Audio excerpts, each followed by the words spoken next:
hablar. Jaime Álvarez Querra, que cursó voy a hacer un poco de su currículum académico, que cursó su carrera de Geografía e Historia en la Complutense de Madrid y posteriormente amplió sus estudios en la Universidad de Colonia. Fue profesor de la Universidad Complutense ya en el 77 y obtuvo la cátedra en la Universidad de Huelva. Fue profesor visitante de la Universidad de Cambridge en el 99-2000. Desde el 2000 es catedrático de la Universidad Carlos III de Madrid, como todos sabemos.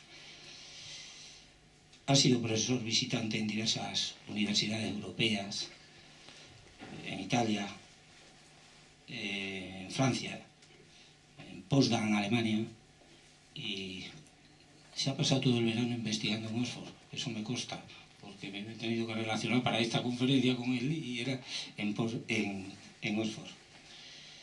Su carrera se ha centrado fundamentalmente en la protohistoria de la península ibérica, la colonización de griegos y fenicios en el Mediterráneo y mundo tartésico.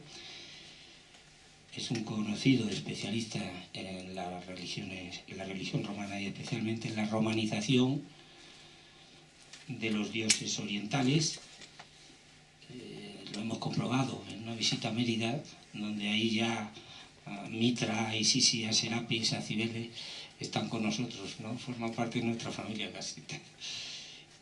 Así como en los procesos de transformación religiosa del mundo indígena peninsular en contacto con otros pueblos mediterráneos. Trabaja también en la construcción de la historia, en el análisis de la construcción de la historia, y dirige el Instituto de Historiografía Julio Caro Baroja de la Universidad Carlos III de Madrid. De sus publicaciones son abundantísimas, últimamente una sobre Tarteso, ¿verdad? Interesante que de hace 2 años, ¿no?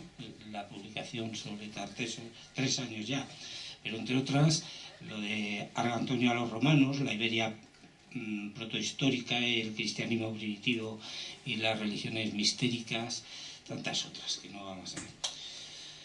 Jaime ha participado también en la parte de prehistoria e historia antigua de la historia de España, emitida por Televisión Española hace unos años, del 2004 y 2005 fue, y asimismo participó en el libro homónimo también de esta serie, basado en el guión que se hizo, y ha dirigido varios de los proyectos en editoriales como Espasa y demás. En cuanto al tema que nos trae hoy, por su conferencia Claves inteligibles, la destrucción del patrimonio histórico y arqueológico en el contexto de las identidades Siria-Irak, hablar yo de eso no, porque para eso está Jaime, pero sí decir unas palabras que él ha dicho, ¿no? Dice,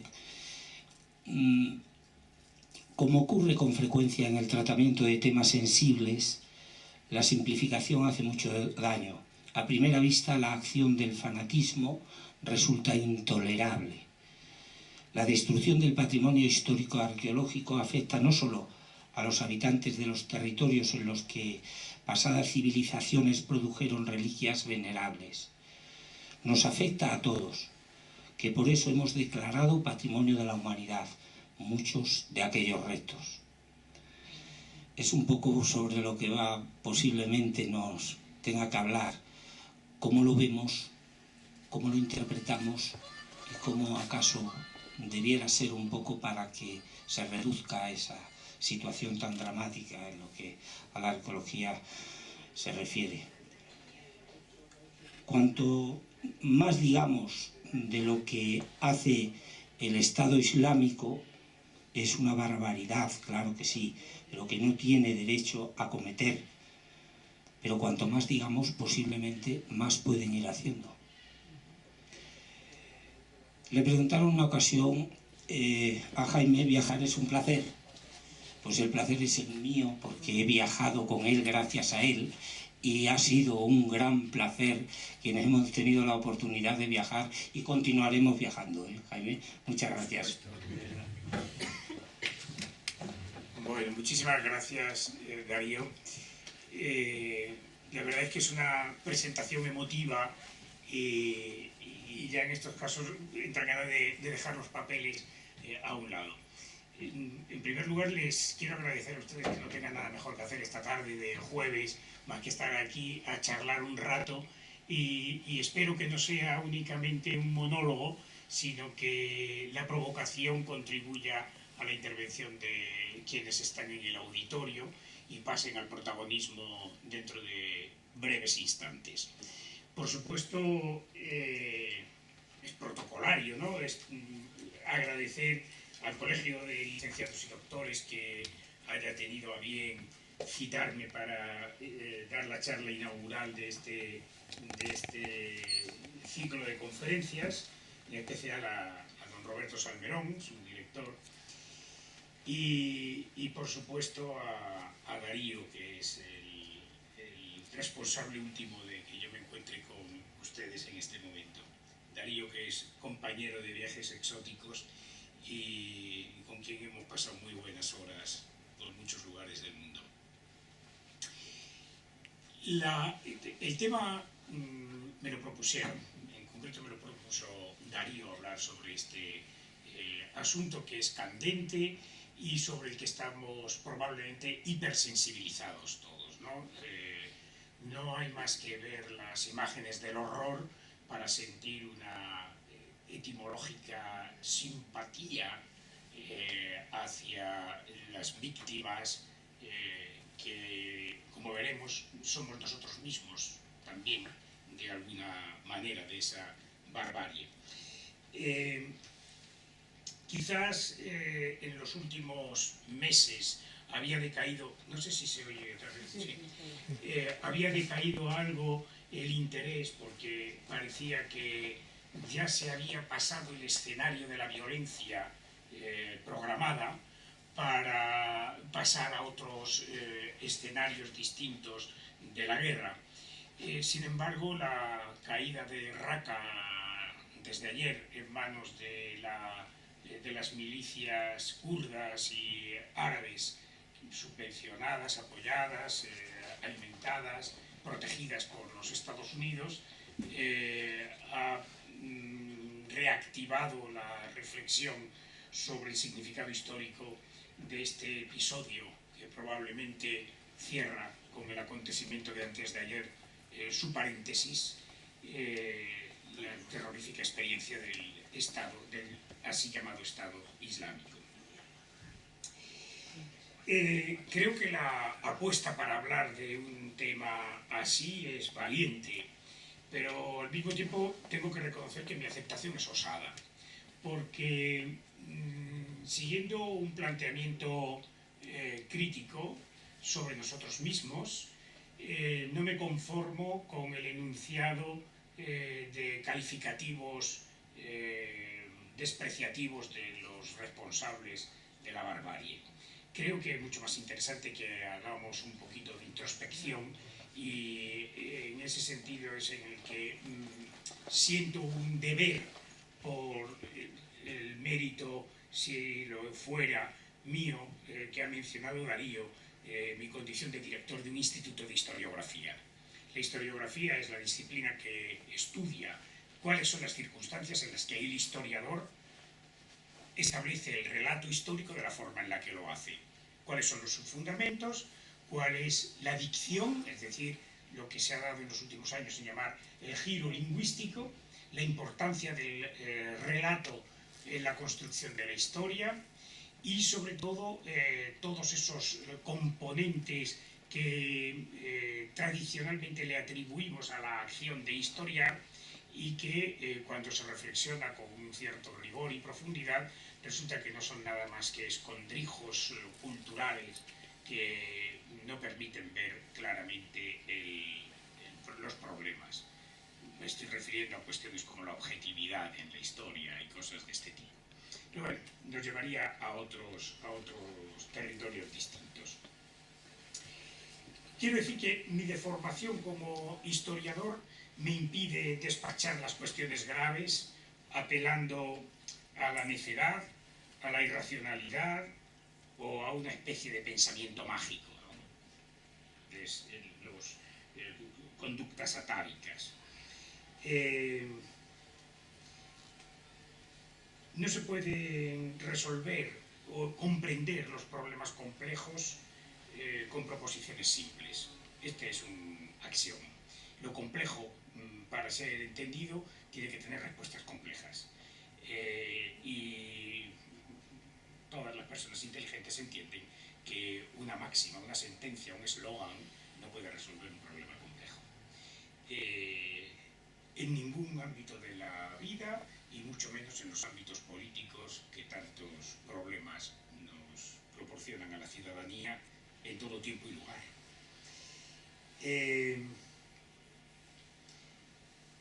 Necesito comprender claves racionales en el comportamiento de los individuos y de los grupos. Si yo no entiendo que hay una racionalidad detrás de lo que hace el individuo o quienes toman las decisiones grupales, no voy a poder establecer ninguna explicación a los acontecimientos históricos. Entiendo que no sirve de nada más que el inmediato desahogo, como máximo, tildar a los otros, al otro, al no yo, de loco, mentecato, fanático o falsario. Todos sabemos que los calificativos son descriptivos, pero no explicativos. Los utilizamos para designar, para denominar, para identificar, para instrumentalizar la reflexión sobre el otro a través del calificativo, pero los calificativos no tienen por qué explicar nada. Pueden ser acertados, pero no son explicativos. Cuando se renuncia al análisis, cuando se renuncia a la explicación y se acepta como respuesta incontrovertible que los fanáticos del Daesh están locos, no avanzamos nada, ni un ápice, en el conocimiento de lo que pretendemos hacer inteligible. Digo Daesh, ya saben que son acrónimos, tanto ISIS y Daesh son la misma cosa, es el Estado Islámico. A ellos les molestaba mucho el acrónimo Daesh porque tiene unas connotaciones negativas en árabe, y por eso nunca se identificaron con el acrónimo Daesh, y es el que se ha utilizado especialmente en Occidente para resultar hiriente. Para que nadie se desvíe la interpretación de mis palabras, voy a utilizar Daesh para que sirva como manifestación de posición, pero es una posición crítica también.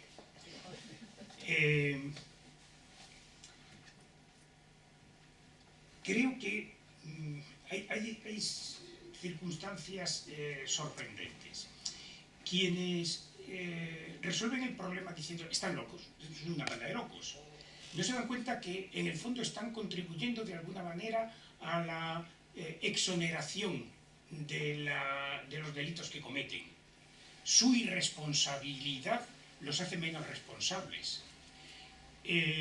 Todos los códigos penales del Occidente democrático tienen como principio eximente la locura. Por tanto, si estos que desearían pasarlos por las armas, incluso sin juicio previo, no se dan cuenta que tildándolos de locos no están haciendo más que contribuir al alivio de sus responsabilidades. Entonces, es una llamada de atención también a nuestra prensa, a nuestros medios de comunicación, a los líderes de opinión, que no nos engañen, que no están locos. Pueden tener comido el coco, pero la locura es otra cosa mucho más respetable. Y por eso no es punible.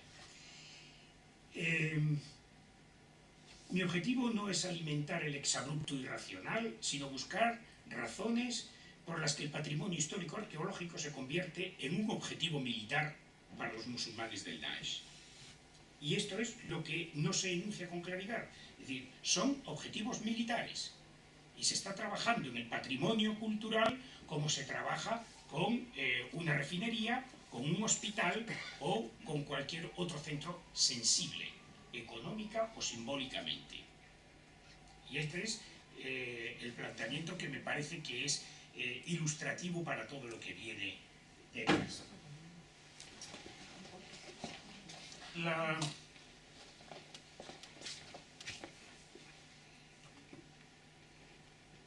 la ciudad... A mí no me importa... Ah, no, lo que pasa es que entonces no se ve... Es que si no, no se ven bien las diapositivas, ¿no? Pero bueno.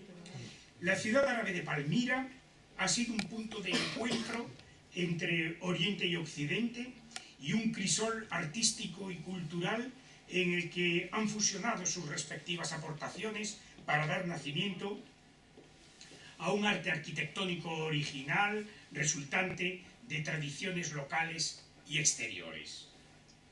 Así se expresaba Khaled El-Assad en el capítulo dedicado a Palmira, en el catálogo de la exposición del Institut du Monde Arabe, Syrie, Mémoire et Civilisation, que protagonizó la actividad cultural de la capital francesa entre septiembre y febrero de 1994. El-Assad fue director del Museo de Palmira y máximo responsable de las antigüedades de Tadmor durante 40 años. El 18 de agosto de 2015 fue decapitado en público por miembros del ejército del Daesh. Su cuerpo fue colgado por las muñecas de un semáforo en la ciudad moderna de Tadmor y su cabeza colocada en el suelo entre sus pies. Hay fotos en internet donde pueden ver la escena, se las he omitido por pudor. Con su ejecución concluye una etapa de la milenaria historia de Palmira. Palmira, la perla del desierto, como es llamada, es una de las ciudades que más ha sufrido la devastadora acción del Daesh. Hay muchas otras, voy a mencionarlo, pero digamos, por lo emblemático que ha supuesto el caso de Palmira, me voy a centrar más en el asunto. Hatra, la ciudad del sol, también ha sido masacrada. A ellas se puede añadir Dur-Sharrukin, la capital de Sargón II, en Asiria, Mosul, la capital del norte, en especial el Museo de Antigüedades, o los restos del palacio asirio de Nimrud. Este mapa del Próximo Oriente nos resulta indicativo de la acción. El Daesh, o el Estado Islámico, ha intentado establecer una territorialidad en los actuales países, por llamarlos de alguna manera, que ya nos hemos encargado nosotros de que sean estados fracasados, de Irak y Siria. El norte de Irak estaba ocupado durante algún tiempo por el Imperio Parto, coincidiendo prácticamente con el Imperio de Trajano, que es por aquí por donde va a comenzar el declive del imperio al abrir la frontera oriental. Y Hatra fue la capital del Imperio Parto. Resistió los ataques romanos y sin embargo ha sido menos eficaz en su resistencia a la barbarie actual. Entre Hatra y Palmira está Dur Europos, a orilla del Tigris, pero forma parte de la ruta caravanera que puede conducir a Emesa o bien a Damasco y de allá alcanzar el mar Mediterráneo. Al norte, Alepo, y Raqqa está prácticamente aquí, la última ciudad que ha caído, que era la que ejercía la capitalidad. La capital del Imperio Parto, como digo, después de resistir los envites del Imperio Romano, solo sucumbió ante los sasánidas, que es la dinastía estirpe persa que los sucede, en el año 240 de la era. Desde entonces se consideraba una joya arqueológica, pues ofrecía la información más importante de la civilización pártica. Sin embargo, como es sobradamente sabido, se vio gravemente mutilada en el año 2015. Peor suerte, sin embargo, esta es la destrucción, una foto de la destrucción, fíjate. si se observan las fotos, el problema es que el nivel de manipulación es tan enorme que asusta. Si entran en internet y buscan la destrucción de Hatra, la destrucción de Palmira, etc., verán cómo en muchas ocasiones lo que se destruyen son objetos de escayola. En otras ocasiones están destruyendo un resto de decoración arquitectónica y vemos el armazón de hierro que lo sustenta, es decir, es una restauración moderna. En esas circunstancias es muy difícil evaluar. Es muy difícil saber hasta qué extremo estamos siendo objeto de una intención o hasta qué extremo somos verdaderamente testigos de una barbarie.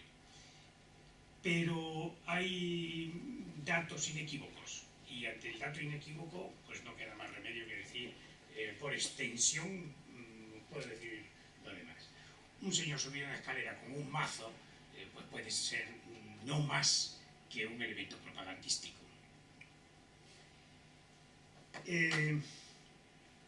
Decía que Palmira es la que ha corrido peor suerte. Los restos del templo de Bel, el dios tutelar de la ciudad, se conservaban en un estado admirable. Esta es una foto tomada antes del 2015. La de arriba es una foto aérea anterior al 2015, la de abajo es una fotografía después de la destrucción sistemática. Solo quedan en pie estas dos columnas. De nuevo, podemos dejarnos llevar por el testimonio gráfico, pero manipular las fotos en internet es tan fácil. Vamos, en internet y no en internet, la manipulación fotográfica es tan fácil. Y no estoy exonerando, simplemente estoy poniendo puntualizaciones de carácter crítico ante unos mensajes que son interesados y que por consiguiente una persona inteligente tiene que recibirlos como receptor, al menos escéptico. Pero que nadie se equivoque en mi posición. Yo no querría estar ahí ni haber estado, ni haberlo experimentado. No querría que tuviéramos que experimentarlo en nuestras vidas. Ninguno. No querría ser director del Museo de Palmira en tiempos turbulentos. Todo parece indicar que este templo era en realidad el llamado Templo de todos los dioses, el Panteón de Palmira, que tenía un templo réplica idéntico en Dura Europos. Y de Dura Europos tenemos se conserva estupendamente, incluso como una donación realizada por un gobernador romano que costeó unos frescos espectaculares el gobernador en Palmira, perdón, en Dura Europos, agasajando a los dioses palmirenos. No he traído la foto, pero es un fresco de una calidad estupenda. Se trata del santuario más grande de la ciudad y simplemente hago alusión a lo que voy a decir ahora para encontrar una vena sensible en la que la comunicación sirva de estímulo para darnos cuenta de la gravedad de lo que ocurre. En el exterior del recinto sacro se hallaron numerosas teseras de terracota, pequeñitas, son 2 centímetros, que servían de entrada para los banquetes sagrados, para los banquetes religiosos. Una cara estaba decorada con representaciones de divinidades y van cambiando según la fiesta a la que uno se ha apuntado. Y en la parte de atrás, la consumición a la que tienen derecho. Maravilloso, ¿no? Hay centenares de teseras de este tipo, con distintas divinidades, de tal manera que están aludiendo a la festividad y por consiguiente al calendario oficial de la ciudad de Palmira y una organización que, bueno, pues no es distante a las cosas que seguimos haciendo. 1000 detalles de la vida cotidiana habrán quedado para siempre destruidos. Conviene, no obstante, recordar que a partir del siglo XVIII los intelectuales del Gran Tour descubrieron la ciudad de Palmira, que quedó integrada en el imaginario europeo. Empieza en el siglo XVIII, tenemos uno de los poemas orientalistas más espectaculares sobre la decadencia de los imperios, que es el texto de Bulny, Las ruinas de Palmira. Súbitamente me desperté y era de noche y la luna, y entonces empieza a contar muchas cosas y es una reflexión sobre la decadencia y caída de los imperios, porque ya ha leído a Montesquieu, ya ha leído a Gibbon, etc. Pero continúa hasta el orientalismo, hasta tiempos muy recientes. Nosotros tenemos un Fortuño, un Ben-Lur, que son de antes de ayer, o Schwartz, que murió en el 35, si no recuerdo mal, con una cenobia despidiéndose del cálido sol del atardecer de su patria, reconquistada por Aureliano. Tuvimos que esperar a que un eminente investigador oriental, afincado en Occidente, Edward Said, escribiera un libro maravilloso en el que se identificaran los problemas derivados de la percepción europea de lo que había sido Oriente, desde la Ilustración tardía al Romanticismo y posterior. De tal manera que se había construido en el imaginario colectivo de Europa una imagen de un territorio exótico que estaba muy cerca. La Carmen de Bizet nos lo pone claramente de manifiesto. Una Andalucía moruna que no respondía en absoluto a la realidad del momento, y por consiguiente tenemos que aceptar que tampoco el Oriente imaginado por los pintores de las cabalgatas moriscas a la luz de la luna plateada tendrían por qué haber sido más verdaderas que las tabacaleras, las cigarreras trabajando allí en la fábrica de Sevilla. Era un mundo decadente, un mundo desestructurado, era un mundo digno de ser integrado en la civilización, pero de ser más bien reintegrado en la civilización. Y el héroe, por antonomasia del operativo, habría de ser un arqueólogo y espía británico llamado Lawrence, apodado de Arabia. Un muchacho que se licencia en Oxford en arqueología medieval, está haciendo la tesis doctoral sobre cerámica islámica, y por arte de Birlibirloque aparece en Carchemish, director de las excavaciones, que tardan más de 10 años, está ahí más de 10 años, está excavando Carchemish, pero en los diarios sabemos que de pronto les dan a conocer la aparición de una necrópolis y se marcha a una expedición, en una noche excavan una necrópolis. Sin embargo, en Carchemish están 10 años, el tiempo que tarda en construir los ingenieros del ferrocarril alemán, el ferrocarril que había de unir Estambul con el Golfo de Aqaba para el Imperio Otomano. Esta es la intrahistoria de Peter O'Toole como héroe emocionante.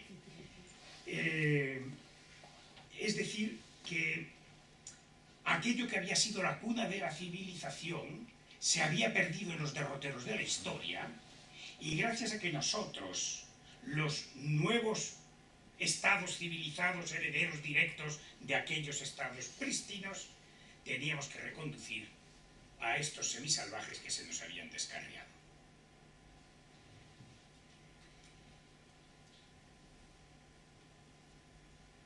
Comenzaron las excavaciones arqueológicas. de epigrafistas franceses, rusos, alemanes, para copiar los textos grabados en los monumentos palmiranos. Por ejemplo, tenemos este texto, bueno, este es el de Bulni, de las ruinas de Palmira, ¿no?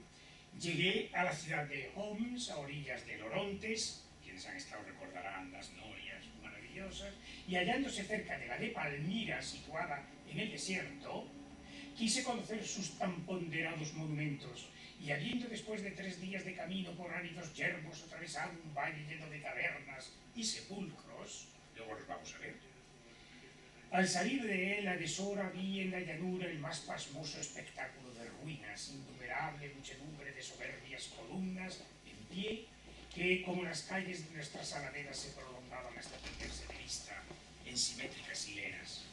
Había entre estas columnas vastos edificios, enteros unos, otros medio caídos. Estaba sembrada por todas partes la tierra con estos destrozos, cornisas, capiteles, arquitraves, zócalos y pilastras, de todo de mármol blanco y de labor exquisita.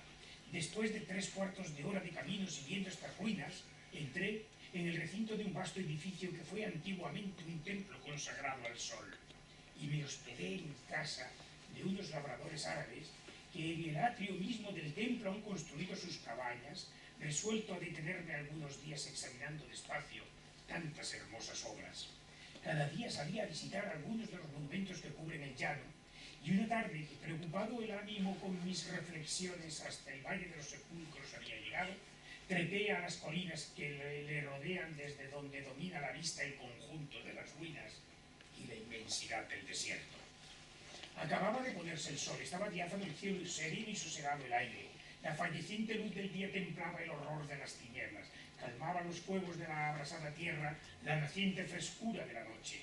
Habían ya los pastores recogido sus camellos. No distinguían los ojos movimiento alguno en el parduzco y uniforme llano.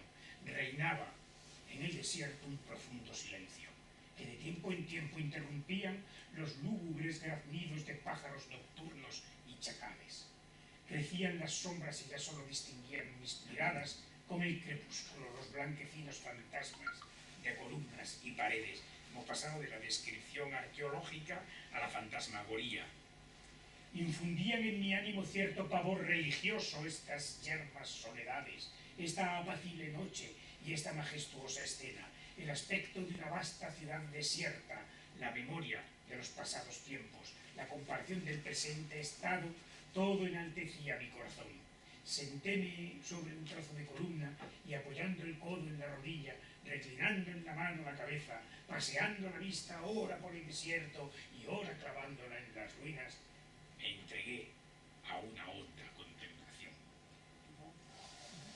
Y aquí es donde viene ya pues, parte de la reflexión sobre la caída de los imperios. Serán las expediciones danesas dirigidas por Himholt las que otorguen una dimensión científica a la arqueología de Palmira.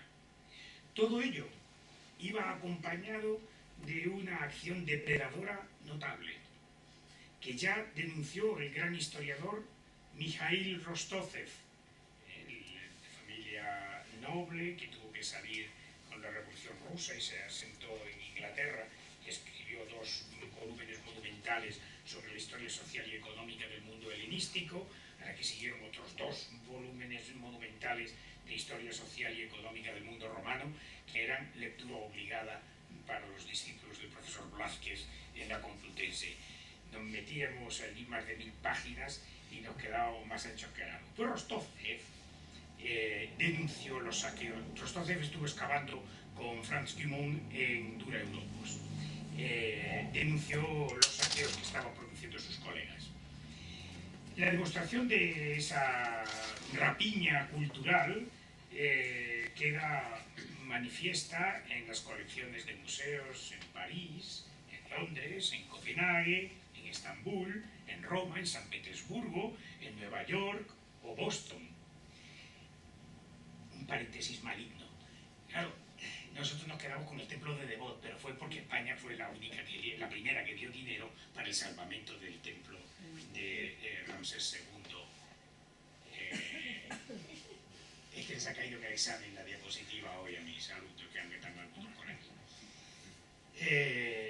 De Ramsés en Abu Simbel, y la contrapartida que hizo el gobierno egipcio fue el templo de Amón, de época de Augusto. El faraón que aparece ahí es Augusto, no vayan a pensar que vieron una reliquia del pasado faraónico, era algo de lo que se podían desprender, era devolver a Occidente parte de Occidente en esa sorna maligna.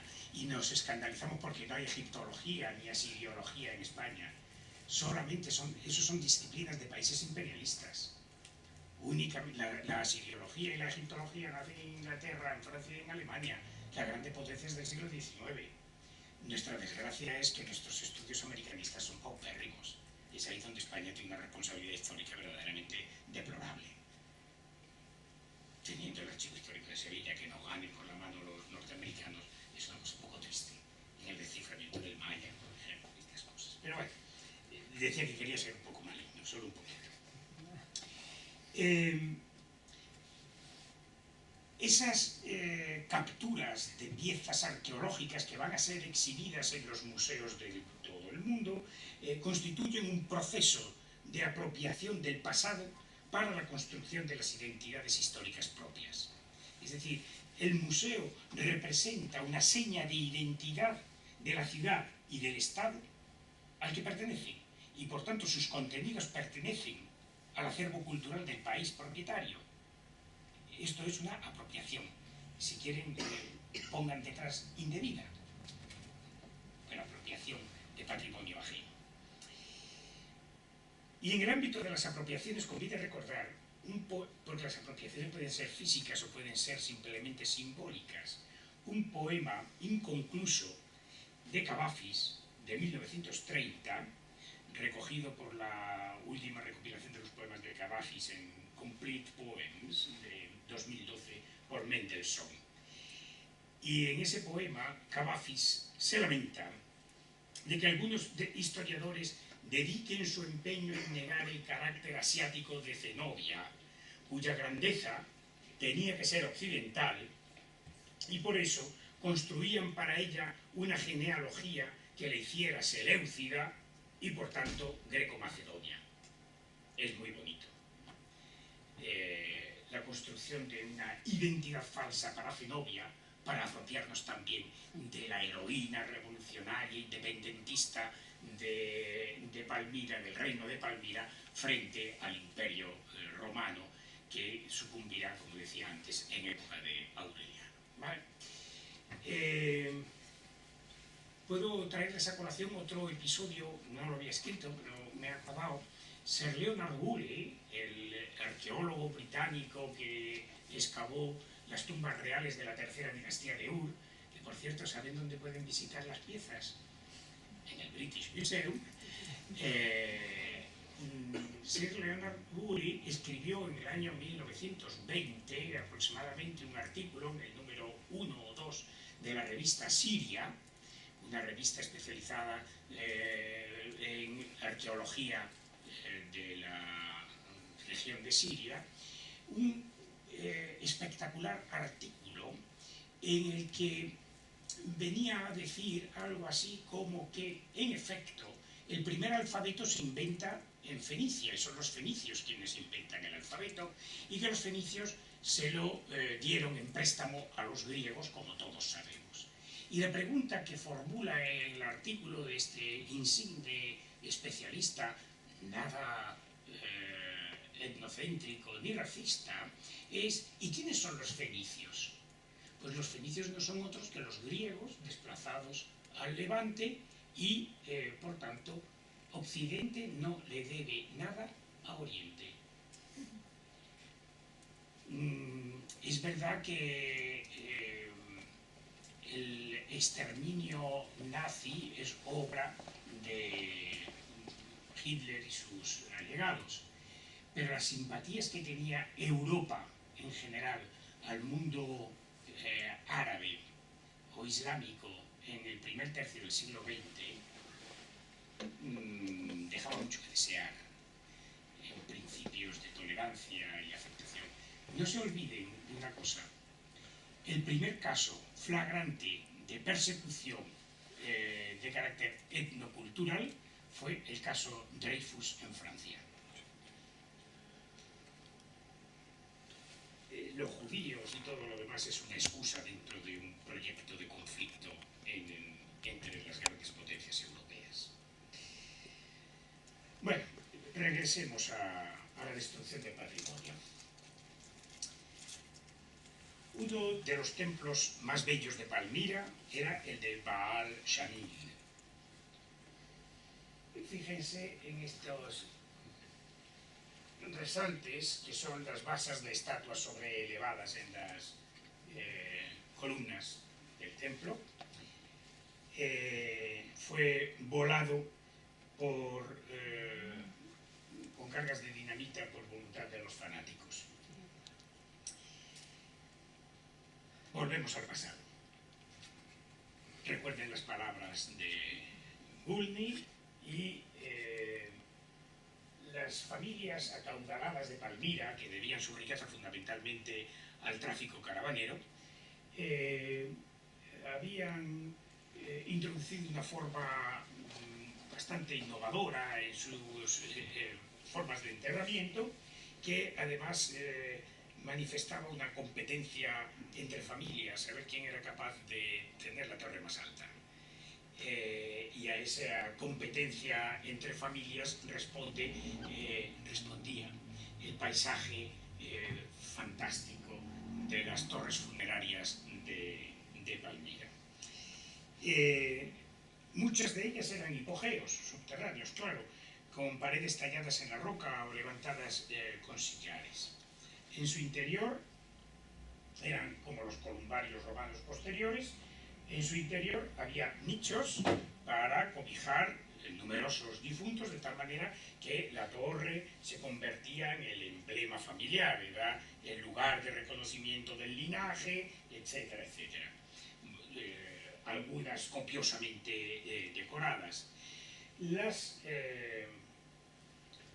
Los nichos se taparían una vez que estuviera el difunto, que era enterrado en posición supina, mirando hacia arriba y con los pies hacia afuera, se sellaban con un relieve que era un retrato del difunto. Placas de arenisca con bustos en alto relieve sellaban las aperturas rectangulares de los compartimentos. Esto es una especie de hotel japonés avant la lettre, ¿no? Estos relieves representaban la personalidad o el alma de la persona enterrada y componían la decoración del interior de la cámara funeraria. Para comprender esto hay que sumergirse un poquito en la cultura grecorromana.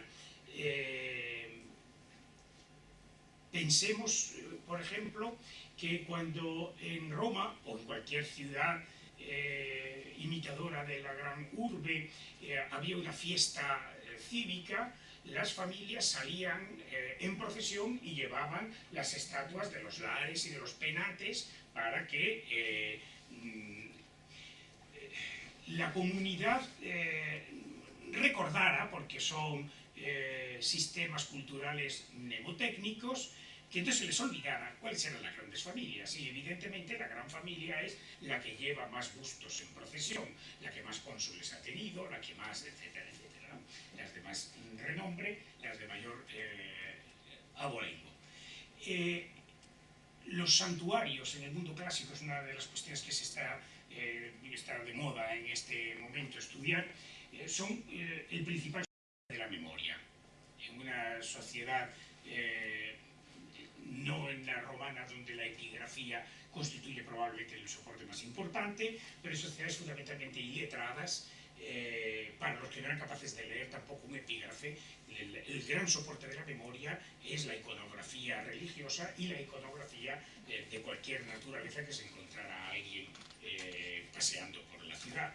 Recordaba mi maestro Keith Hopkins de la Universidad de Cambridge que las termas suburbanas de Pompeya tienen el casillero, lo que nosotros llamaríamos las taquillas, están como una especie de mostrador, mesa, y tiene tapadera, entonces echaban la ropa allí los usuarios de las termas, y las tapaderas, no puertas como las taquillas, sino las tapaderas, estaban numeradas, pero probablemente porque había quienes no sabían leer los números, reconocerlos, también estaban pintadas, cada una como una escena erótica. De tal manera que el usuario sabía que lo había dejado en el 69 o que lo había dejado en la pose correspondiente. Pues todo eso es lo que llamamos soportes de la memoria, ¿no? Cómo se va construyendo en el imaginario colectivo, cómo los niños que acuden también a las termas no se sorprenden ante la iconografía erótica, es decir, que hay una forma de integración de las prácticas sexuales con una naturalidad superior al apagón de luces que supone el triunfo del cristianismo en ese sentido. Entrar en una torre funeraria palmireña era una sensación de entrar en lo recóndito de la familia, en la autorrepresentación de una familia. Entonces, así es como hay que leerlo, es decir, que no es el retrato de uno cualquiera, es el retrato de uno entre un montón de gente que había allí y que resultaría sobrecogedor para el niño que, hijo, tú llevarás el peso de esta familia, imagínense, ¿no? Esa frase tan repetida por los padres a sus primogénitos. Hijo, tú algún día, entonces esto es muy cinematográfico. Ese es el procedimiento de construcción. Les voy a contar una cosa que va a ayudar a ir situando todo lo que estamos diciendo. A veces incluso se representan los banquetes sagrados en los que participa la propia familia, como en los collegia funeraticia romanos. De manera que ha habido un difunto y allá que se reúnen todos al bollo.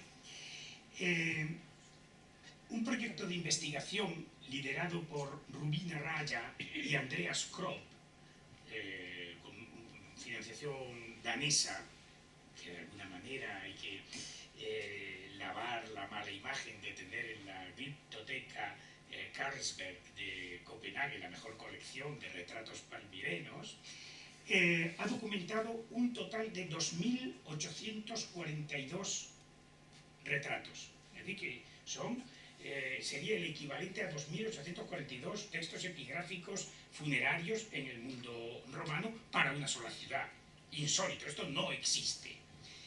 2.842 retratos dispuestos de hombres, de mujeres, casi todos ellos con inscripciones, realizados en un relativamente breve periodo de tiempo, 250 años, entre la segunda mitad del siglo I después de Cristo y la primera mitad del siglo III, con una precisión cronológica insólita en el resto de la información textual o epigráfica del mundo romano, puesto que más de un 10% está epigráficamente datado. Y claro, cuando nosotros tenemos un 10% de datación, ya es muy fácil establecer los estilos, y aquellos que no tienen una datación interna, por analogía estilística, establecer sus propias cronologías. El proyecto comenzó en el año 2000, se aprobó en el 2012, prácticamente coincidiendo con el inicio de la guerra de Siria. Esto es relevante por varios asuntos. La declaración de Palmira como Patrimonio de la Humanidad había sido muy anterior, de manera que incluso la declaración de Patrimonio de la Humanidad no había impedido que se sustrajeran y que las piezas de las que estamos hablando, de 1842, son en total las que han conseguido recuperar como auténticamente de Palmira, y no se ha podido impedir, a pesar de la declaración de Patrimonio de la Humanidad, que formen parte de colecciones particulares o públicas de todos los continentes. La gravedad del asunto estriba en el hecho de que la ausencia de una catalogación precoz ha hecho que se pierda una cantidad enorme de material. Y la pérdida de material está relacionada con los intereses económicos de los traficantes y de los compradores de obras de arte, evidentemente.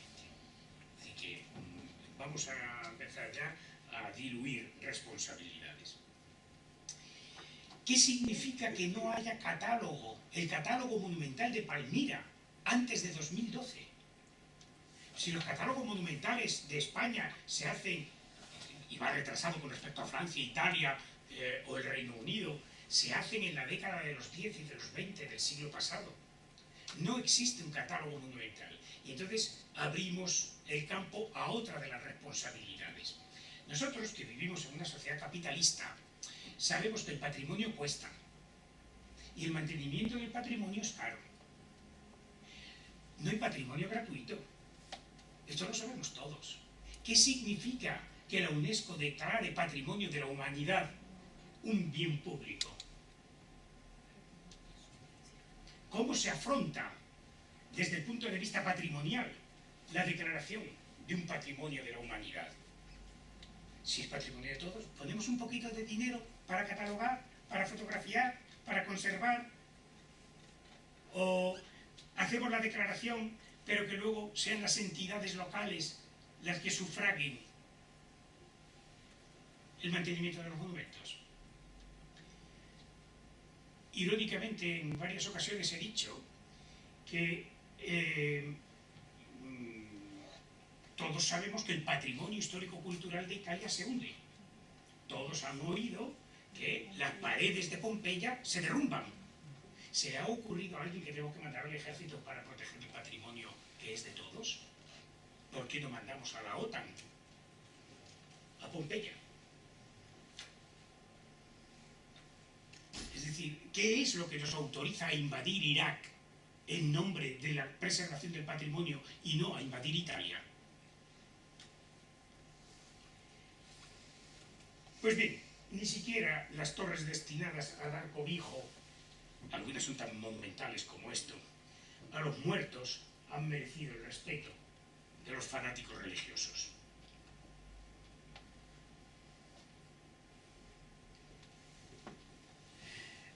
La ciudad de Palmira, uno de los conjuntos arqueológicos más impresionantes y románticos de la antigüedad, integrado en la vida, en el paisaje y en la vida de los nómadas, ha quedado, aquí ya uno empieza a ver a Lawrence, ¿no? Ha quedado irremediablemente mutilado y parcialmente arrasado por la ignorancia, el fanatismo de hordas alimentadas por el rencor que les ha generado la despiadada ambición de quienes ellos identifican como Occidente. Cuando se supera el enunciado de que la causa por la que los fanáticos destruyen el patrimonio arqueológico es la locura, encontramos algunas explicaciones que no siempre son satisfactorias. La más habitual es la búsqueda de un beneficio económico.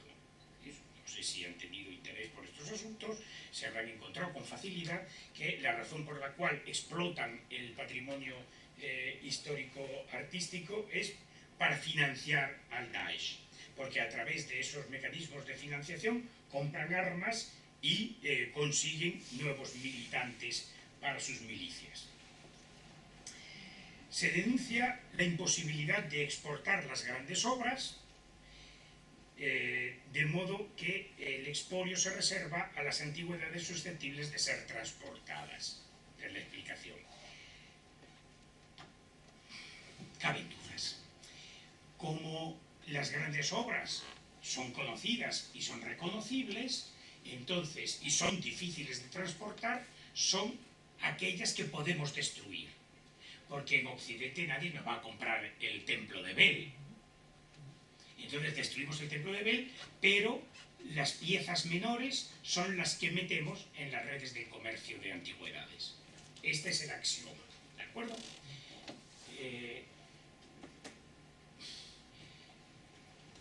Muchos habrán visitado el Museo de los Claustros de Nueva York, ¿verdad? ¿Qué es eso de que no se puede comerciar con los edificios? No es verdad. Entonces, la primera duda es que no podemos afirmar que no hubiera habido compradores para grandes piezas. Por el contrario, poseemos declaraciones de los dirigentes del Daesh, según las cuales dice, aunque sabemos que esto vale millones de dólares, mirad lo que hacemos, ¡pumba! Zambombazo. Es decir, yo no digo que la declaración del Daesh sea verdad, pero tenemos un elemento relevante, que es que ellos, pudiendo venderlo, no lo hacen. Y no tenemos testimonio de que hayan intentado venderlo y que no haya habido ningún comprador occidental suficientemente escrupuloso como para denunciar, oiga, que me han intentado vender una gran pieza y yo no la he querido comprar, mira qué bueno soy.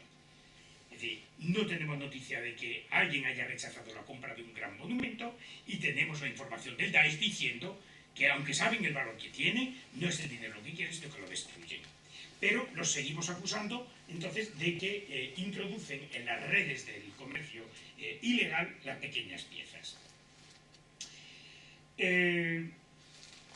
Se han vendido objetos fácilmente transportables, según indica en el New York Times el arqueólogo iraquí Abdulhamir Al-Amni, de la Universidad Estatal de Nueva York en Stony Brook. Dice, los habitantes de Mosul han visto a milicianos del Estado Islámico recogiendo objetos para venderlos. Claro, si no supiéramos que la autopsia era el método historiográfico por antonomasia para Heródoto, podríamos creernos la noticia. El hecho de que aparezca iraquí y un nombre árabe acompañando la noticia no tiene por qué ser verdadero. Pero además, claro que habrá habido gente en Mosul y en Bagdad y en Damasco comprando y vendiendo antigüedades. Y a lo mejor no eran únicamente chiquillos locales, a lo mejor había un James Cain con un subfusil de asalto norteamericano también entre los compradores y vendedores. ¿Por qué no? Obviamente la fiabilidad de la fuente es dudosa, pero a pesar de ello debemos pensar que efectivamente ese pillaje y venta clandestina se ha producido.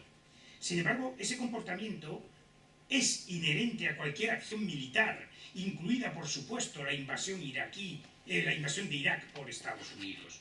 Es decir, el saqueo en la región, que cuenta con miles de enclaves arqueológicos y por consiguiente no se pueden proteger todos, ha sido constante desde los inicios, como mínimo, del colonialismo europeo. Y digo como mínimo porque nosotros sabemos por la experiencia de la historia de la arqueología egipcia que en la propia antigüedad se dedicaban al pillaje. Pero a ninguno se nos ocurre decir los terroristas del Egipto faraónico, ¿verdad?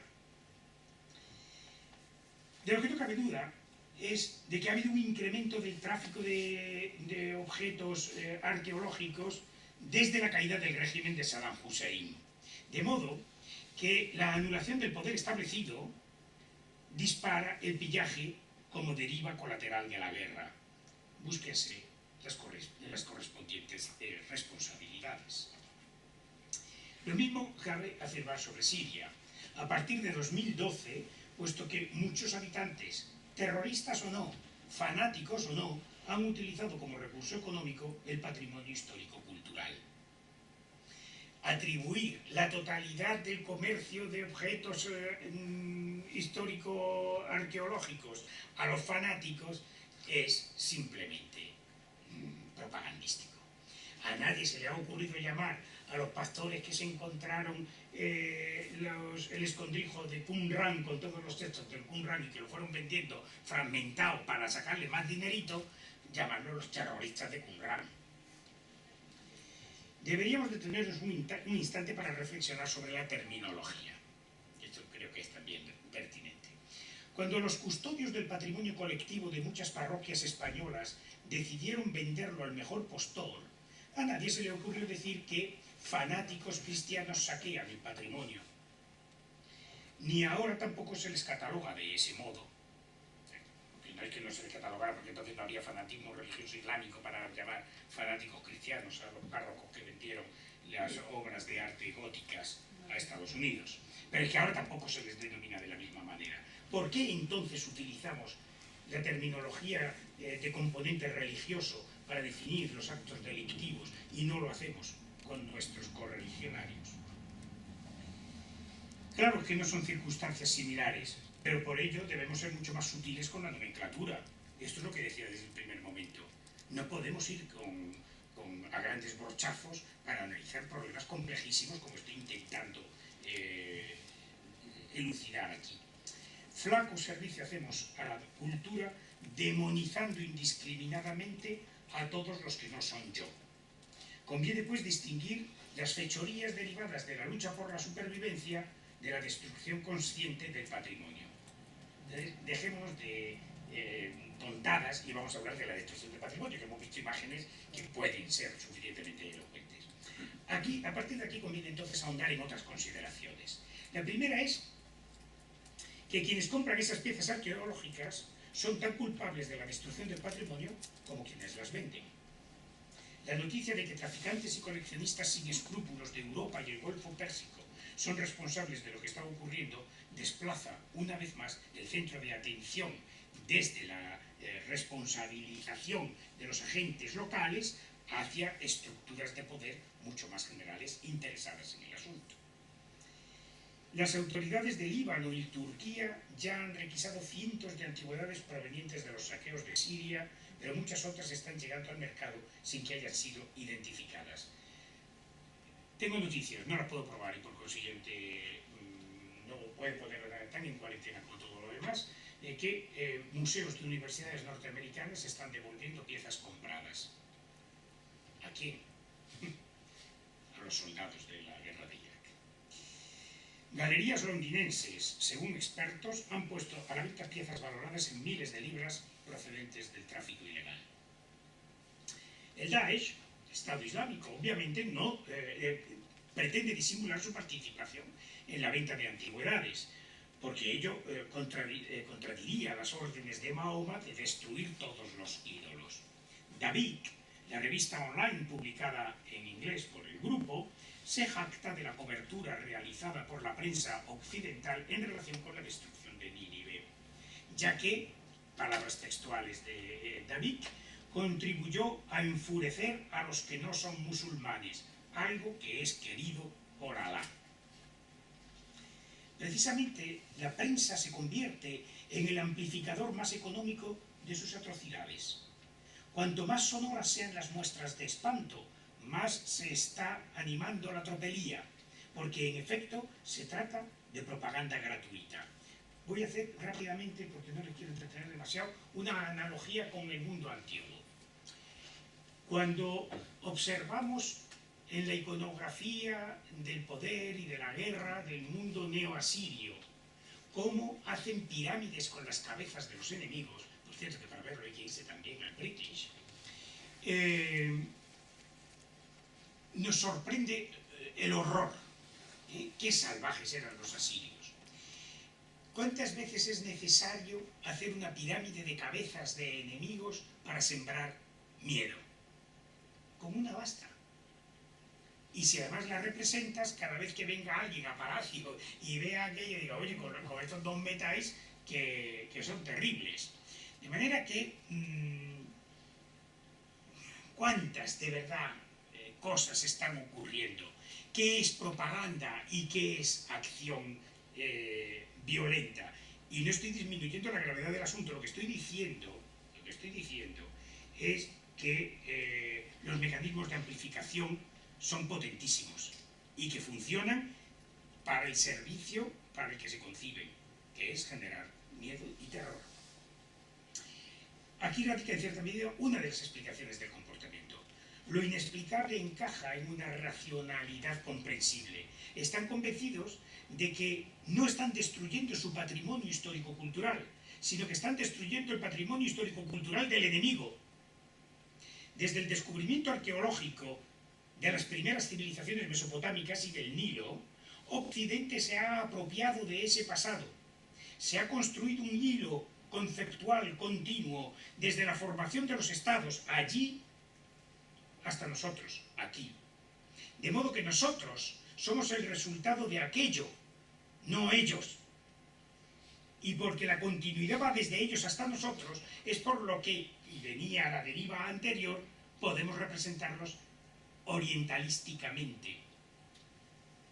¿Se dan cuenta? Los hemos expulsado del circuito, de la civilización, del progreso, de la continuidad histórica. Se ha operado así para justificar el expolio histórico realizado desde la época colonial. Les hemos arrebatado el patrimonio, lo hemos llevado a nuestros museos y hemos construido una historia que es lineal desde allí hasta aquí, de manera que allí ha quedado desestructurado. ¿Qué son los grandes museos como el Louvre, el British, los de Berlín o el Metropolitan, sino jirones de colonialismo? Los grandes museos surgen al mismo tiempo que los parques zoológicos, como miniaturizaciones de un cosmos caótico organizado gracias a la cédula del imperio correspondiente. Ese comportamiento es idéntico al de los romanos, a los que consideramos crueles e inhumanos por hacer del Coliseo el centro de sus fiestas y diversiones. El Coliseo es una miniaturización del mundo. Los romanos, que no alcanzaban los confines, que no iban a la guerra y que no iban detrás de los ejércitos mercadeando, sino que se quedaban en la ciudad, se alegran de que sus mandatarios le pongan los límites al alcance de sus manos. Ellos se sientan seguros detrás de unas balaustradas en el anfiteatro para ver la escenografía del poder imperial. El triunfo del orden frente al caos se representa en el Coliseo. Esa es la celebración de las Romanitas. La grandeza de los imperios europeos se expresa en sus grandes museos y en sus parques zoológicos. Cabe una derivada de esto. Nos hemos sensibilizado con los animales y pensamos que los parques zoológicos son inhumanos, aunque deberíamos decir inanimales, y entonces les hacemos ya unos recintos paisajeados. Y el siguiente paso será la desaparición de los parques zoológicos. No se ha tratado con el mismo criterio, rigor o sensibilidad los residuos arqueológicos. Ni se han creado escenarios de habilitación o de fantaseamiento, sino que los dejamos expuestos desnudamente en las vitrinas y en las paredes, sin recreación ninguna. Pero a los animales sí les recreamos un espacio, teóricamente, su ecosistema. Se ha arrebatado ese paisaje exótico a sus creadores y se ha integrado en la identidad de los conquistadores. Estos se han apropiado de su historia y en esa lógica no puede caber sorpresa si el enemigo destroza los residuos de la apropiación abandonados en su tierra original. La utopía no mira hacia atrás, sino hacia adelante. La legitimación del pasado es un argumento histórico estrictamente conservador. La revolución no quiere anclas.